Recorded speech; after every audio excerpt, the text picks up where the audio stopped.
Baik, Assalamualaikum warahmatullahi wabarakatuh.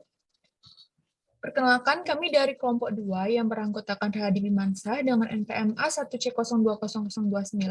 Saya adalah Sardianti dengan NPM A1C02001 dan Lucy Fitriani dengan NPM A1C020017 dan Ridwan Perlaungan yang ber-NPM A1C02021 akan mempresentasikan 5 materi dari mata kuliah teori graf, yaitu pertama graf planar, kemudian teori Kuratowski, yang ketiga planaritas, yang keempat isomer prismagraf, dan terakhir graf bipartit. Untuk materi graf planar dan teori Kuratowski akan dijelaskan oleh Rahadi Bimansah. Kepada Rahadi, saya persilakan.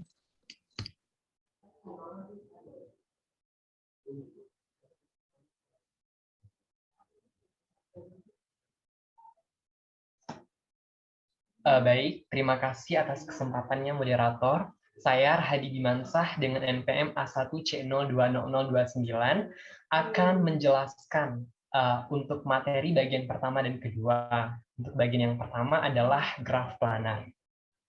Selanjutnya, graf planar. Apa itu graf planar? Graf planar adalah graf yang dapat digambarkan pada bidang datar dengan sisi-sisi tidak saling memotong atau bersilangan. Jika tidak, maka ia disebut graf tak planar. Contohnya di bawah ini ya, gambar di bawah ini. Untuk graf keempat, graf keempat ini adalah graf planar. Karena ketika digambarkan ulang, hasil gambarnya ada di sebelah kanan, maka sisi-sisinya tidak saling memotong atau tidak saling bersilangan. Maka dari itu, graf keempat ini adalah graf planar. Next. Contoh selanjutnya adalah graf K5 berikut. Graf K5 ini adalah graf tidak planar. Mengapa demikian? Karena ketika digambarkan ulang, maka dengan cara apapun, ternyata sisi-sisi dari grafnya ada yang berpotongan dan bersilangan. Oleh karena itu, graf K5 bukan graf planar atau graf tidak planar. Next. Graf bidang. Graf planar yang digambarkan dengan sisi-sisi yang tidak saling berpotongan disebut graf bidang. Nah, ini ada contohnya. Di sini ada graf A, kemudian graf B dan C ini adalah graf bidangnya. Next. Aplikasi graf planar. Ada persoalan utilitas. Untuk gambar bagian A, ada graf persoalan utilitas K3,3. Untuk gambar bagian B, graf persoalan utilitas bukan graf planar.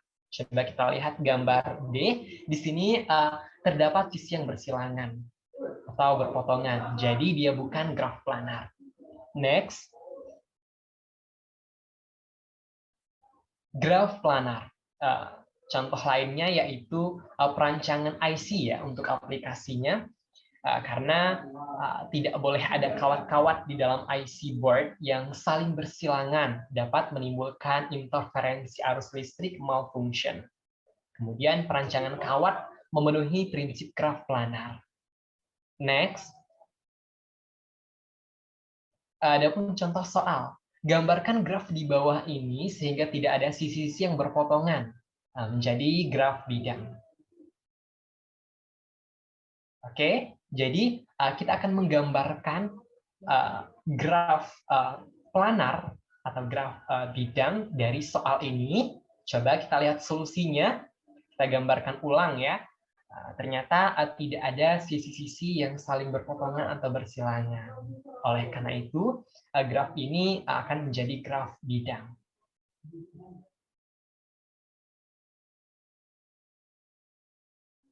Selanjutnya, rumus Euler.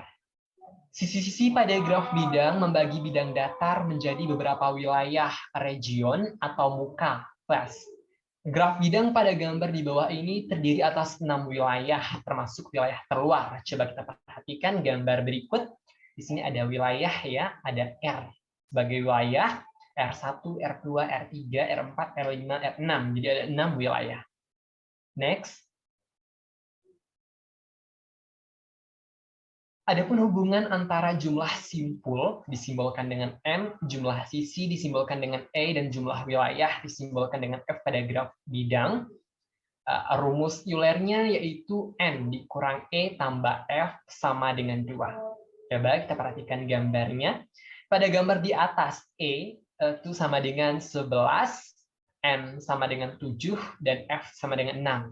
Maka 7 dikurang 11 tambah 6 itu akan sama dengan 2. Next.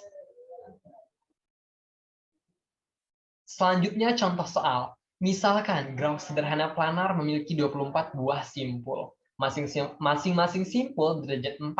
Representasi planar dari graf tersebut membagi bidang datar menjadi sejumlah wilayah atau muka. Berapa banyak wilayah yang terbentuk? Penyelesaian. Nah, diketahui N jumlah simpul sama dengan 24. Dan masing-masing simpul tadi berderajat 4. Maka jumlah derajat seluruh simpul adalah 24 dikali 4, sama dengan 96. Menurut lemma jabat tangan, jumlah derajat itu sama dengan 2 kali jumlah sisi. Sehingga jumlah sisi atau disimbolkan dengan E sama dengan jumlah derajat dibagi 2. Jumlah derajatnya tadi adalah 96 dibagi 2 sama dengan 48. Dari rumus Euler, N dikurang E tambah F sama dengan 2, sehingga diperoleh F itu sama dengan 2 dikurang N tambah E. Sama dengan 2 dikurang 24 tambah 48. Sama dengan 26 buah. Jadi, ada 26 buah wilayah yang terbentuk. Next. Selanjutnya ada ketidaksamaan Euler. Pada graf planar sederhana terhubung dengan F buah wilayah, N buah simpul, dan sebuah sisi, E lebih dari 2, selalu berlaku ketidaksamaan Euler, di mana E kurang dari sama dengan 3N kurang 6. Ketidaksamaan ini dapat digunakan untuk menunjukkan keplanaran suatu graf sederhana. Jika sebuah graf planar, maka ia memenuhi ketidaksamaan Euler. Sebaliknya, jika tidak planar, maka ketidaksamaan tersebut tidak terpenuhi. Selanjutnya, nah, coba perhatikan gambar graf berikut. Contoh, pada K4, N sama dengan 4, E sama dengan 6. Memenuhi ketidaksamaan Euler, sebab 6 kurang dari sama dengan 3 kali 4 kurang 6. Jadi, K4 adalah graf planar. Pada graf K5, gambar graf di sampingnya, sebelah kanan, N sama dengan 5, E sama dengan 10. Tidak memenuhi ketidaksamaan Euler, sebab 10 kurang dari sama dengan 3 kali 5 kurang 6. Jadi K5 tidak planar. Selanjutnya,